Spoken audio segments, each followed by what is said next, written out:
नमस्कार दर्शकों, आप देख रहे हैं दिव्य हिमाचल टीवी। मैं हूं वंशिता शर्मा। आइए शुरुआत करते हैं आज के न्यूज बुलेटिन की मेन हेडलाइंस के साथ। This bulletin is brought to you by Shri Aurobindo public school, Sai road, Baddi.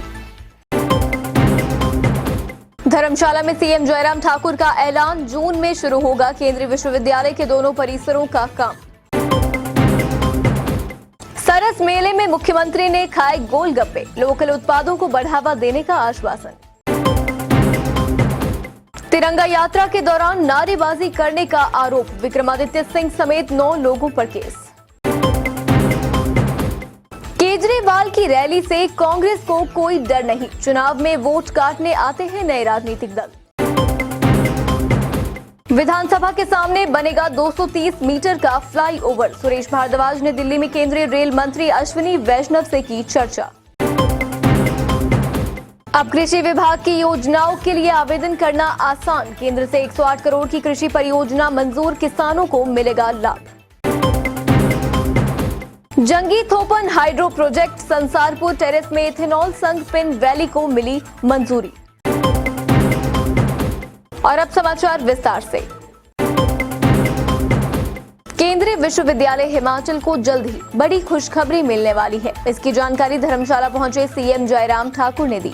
उन्होंने यहां ऐलान किया कि धर्मशाला और देहरा में सीयू के परिसरों का काम जून में शुरू होगा। सरकार ने इसकी पूरी तैयारी कर ली है। मुख्यमंत्री जयराम ठाकुर बुधवार को धर्मशाला पहुंचे। इस दौरान उन्होंने सेंट्रल यूनिवर्सिटी को लेकर बड़ा ऐलान किया। उन्होंने कहा कि करीब 13 वर्षों के लंबे अंतराल के बाद आखिरकार हिमाचल प्रदेश केंद्रीय विश्वविद्यालय का निर्माण कार्य जून माह में शुरू हो जाएगा। केंद्रीय विश्वविद्यालय के धर्मशाला और देहरा परिसरों का निर्माण कार्य एक साथ शुरू किया जाएगा। मुख्यमंत्री ने कहा कि निर्माण कार्य को लेकर प्रक्रिया अंतिम चरण पर है। उन्होंने कहा कि वर्ष 2009 में केंद्रीय विश्वविद्यालय की अधिसूचना जारी हुई थी और तब से ही विश्वविद्यालय के निर्माण प्रक्रिया को लेकर प्रोसेस चल रहा था। हालांकि इसमें काफी देरी हुई, लेकिन आखिरकार अब इसके निर्माण का रास्ता साफ हो चुका है। धर्मशाला में पिछले करीब 10 दिन से चल रहे सरस मेले का बुधवार को समापन हो गया। सीएम जयराम ठाकुर ने इसमें बतौर मुख्य अतिथि शिरकत की। इस दौरान उन्होंने कुछ स्थानीय खाद्य पदार्थों का स्वाद चखा और लोगों के प्रयासों की सराहना की। पेश है ये रिपोर्ट। मार्च महीने में पड़ रही तपती गर्मी के बीच मुख्यमंत्री जयराम ठाकुर भी गोलगप्पे खाने के लिए पहुंच गए। जी हां, धर्मशाला में आयोजित सरस मेले के समापन समारोह में मुख्यमंत्री जयराम ठाकुर बतौर मुख्य अतिथि शिरकत करने पहुंचे थे। इस दौरान मेले में लगे विभिन्न स्टॉलों का अवलोकन करते हुए जब मुख्यमंत्री जयराम ठाकुर ने गोलगप्पों का स्टॉल देखा तो वह रुके और सादगी के साथ गोलगप्पों का स्वाद भी चखा। इस दौरान उन्होंने गोलगप्पों का स्टॉल लगाने वाली सपना देवी के साथ बात भी की और गोलगप्पों की तारीफ भी की। वहीं उनके साथ मौजूद सभी अधिकारियों ने भी गोलगप्पों का स्वाद चखा। इस दौरान सीएम ने स्वरोजगार के लिए शुरू किए गए व्यवसायों की तारीफ भी की। विभिन्न स्वयं सहायता समूहों की ओर से स्थानीय सामग्री से बनाए गए सभी उत्पादों की उन्होंने सराहना की और प्रदेश सरकार की ओर से हर संभव सहायता करने का आश्वासन भी दिया। जस्टिस फॉर सिख संस्था के अध्यक्ष पन्नू की धमकी का जवाब देने के लिए विधायक विक्रमादित्य सिंह के नेतृत्व में सैकड़ों कांग्रेस कार्यकर्ताओं ने मंगलवार को शिमला में रैली निकाली थी। इस दौरान पुलिस और कांग्रेस कार्यकर्ताओं में किसी बात को लेकर बहसबाजी भी हुई थी। ऐसे में पुलिस ने विक्रमादित्य सिंह सहित 9 लोगों के खिलाफ मामला दर्ज किया है। तिरंगा यात्रा के दौरान रिज पर नारेबाजी करने के आरोप में पुलिस ने विधायक विक्रमादित्य सिंह सहित यूथ कांग्रेस एवं एनएसयूआई के 9 लोगों पर एफआईआर दर्ज की है। पुलिस ने कांग्रेस कार्यकर्ताओं के खिलाफ 143 व 188 आईपीसी के तहत केस दर्ज कर आगामी कार्रवाई शुरू कर दी है। गौर हो कि मंगलवार को कांग्रेस कार्यकर्ताओं ने पन्नू की धमकी के विरोध में शिमला में तिरंगा यात्रा निकाली थी। इस दौरान रिज पर पहुंचने से पहले पुलिस और कांग्रेस कार्यकर्ताओं में किसी बात को लेकर बहस हो गई थी। बताया जा रहा है कि तिरंगा यात्रा के दौरान एनएसयूआई और यूथ कांग्रेस के कार्यकर्ताओं को बताया गया कि मॉल रोड पर नारे लगाने की इजाजत नहीं है। वे सभी रिज की ओर बढ़े और स्कैंडल पॉइंट तक चुप रहे, लेकिन उसके बाद सभी ने नारेबाजी की। नारेबाजी करने के आरोप में पुलिस ने विधायक विक्रमादित्य सिंह के अलावा यदुपति ठाकुर, छत्र सिंह ठाकुर, राहुल मेहरा, वीरेंद्र बंशु, अमित ठाकुर, राहुल चौहान, दिनेश चोपड़ा, दीपक खुराना के खिलाफ केस दर्ज किया है। उधर एसपी शिमला मोनिका भुटुंगरू का कहना है कि पुलिस ने आगामी कार्रवाई शुरू कर दी है।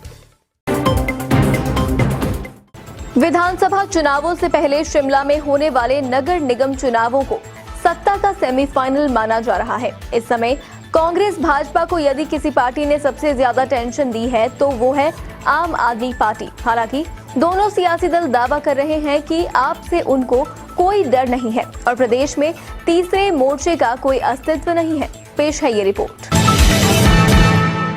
हिमाचल मामलों के कांग्रेस प्रभारी राजीव शुक्ला ने कहा है कि चुनाव के समय में बहुत से राजनीतिक दल वोट काटने आते हैं। इसका ये मतलब नहीं है कि कांग्रेस पर इसका असर पड़ेगा। कांग्रेस पूरी ताकत के साथ पहले नगर निगम और उसके बाद विधानसभा का चुनाव लड़ेगी। इस चुनाव में कांग्रेस जीत दर्ज करेगी। वे बुधवार को शिमला में मीडिया से बातचीत कर रहे थे। उन्होंने कहा कि प्रदेश में नेतृत्व का फैसला हाईकमान करेगी। इस संबंध में उनसे सुझाव मांगे गए थे। उन्होंने कहा कि हिमाचल के हालात को देखते हुए उन्होंने सुझाव हाईकमान को सौंप दिए हैं। इन सुझावों के आधार पर निर्णय होगा। प्रदेश में पार्टी एकजुटता के साथ चुनाव लड़ेगी। उन्होंने कहा कि अरविंद केजरीवाल हिमाचल आ रहे हैं। यहाँ आम आदमी पार्टी का आधार नहीं है। ऐसे में कांग्रेस का मुख्य मुकाबला मौजूदा सरकार से ही होगा। राजीव शुक्ला शिमला में समन्वय समिति की बैठक लेने और तमाम नेताओं से मुलाकात करने पहुंचे हैं। 2 दिन तक वे शिमला में रहेंगे।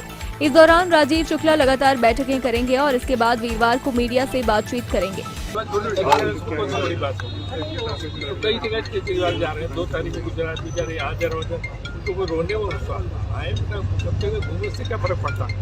आम आदमी पार्टी से हिमाचल के चुनाव में कोई फर्क नहीं पड़ेगा। शिमला विधानसभा के सामने 230 मीटर का फ्लाईओवर बनाने के लिए शहरी विकास मंत्री सुरेश भारद्वाज ने आज नई दिल्ली में केंद्रीय रेल मंत्री अश्विनी वैष्णव से चर्चा की। इस दौरान मंत्री सुरेश भारद्वाज ने रेलवे स्टेशन से विक्ट्री टनल तक सुधार कार्य के साथ कई मांगे भी रखी, जिन पर केंद्रीय मंत्री ने हर संभव मदद का आश्वासन दिया। शहरी विकास मंत्री सुरेश भारद्वाज ने आज नई दिल्ली में केंद्रीय रेल मंत्री अश्विनी वैष्णव से भेंट की। इस दौरान उन्होंने स्मार्ट सिटी परियोजना के अंतर्गत शिमला मुख्य शहर में यातायात के सुचारू संचालन के लिए प्रदेश सरकार द्वारा तैयार की गई योजना से अवगत करवाया।